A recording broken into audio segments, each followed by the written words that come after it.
Lesson number 2 for April 1st to the 7th, entitled A Moment of Destiny.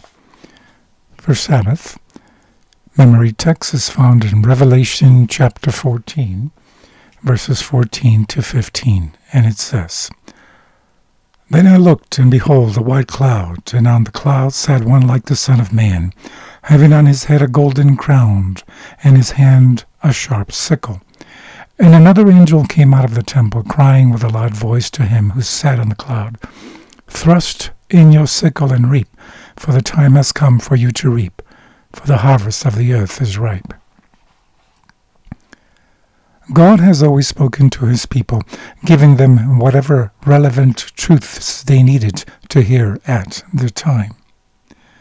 From the warning about the flood, Genesis 6:7, to the first coming of Jesus, Daniel 9:24-27, to the pre-Advent judgment, Daniel 7:9-10, and Daniel 8:14, to final events before Christ's return, Revelations chapters 12-14, God has spoken to us.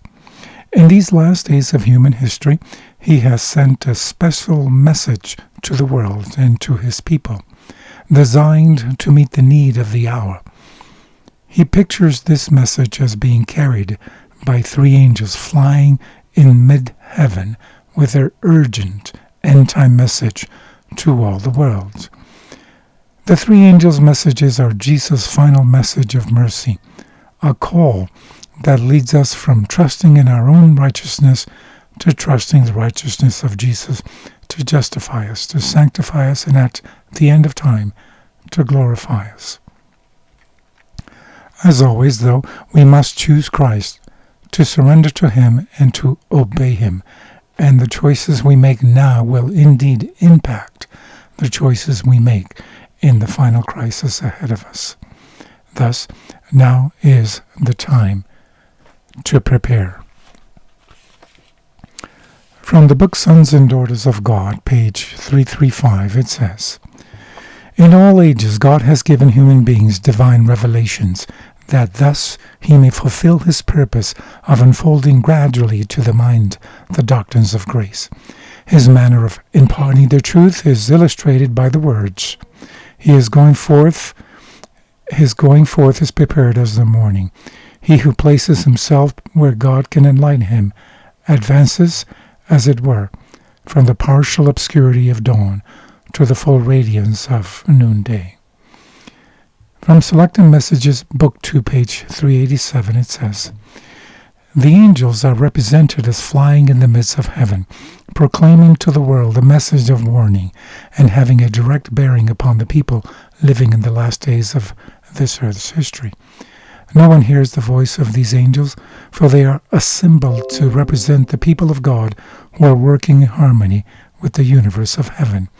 Men and women, enlightened by the Spirit of God and sanctified through the truth, proclaim the 3 messages in their order. And from the book Testimonies for the Church, volume 5, page 455, it says, God has called his church in this day, as he called ancient Israel, to stand as a light in the earth.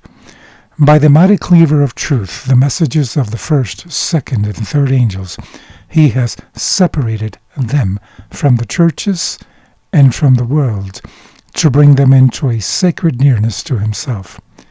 He has made them the depositories of his law, and has committed to them the great truths of prophecy for this time.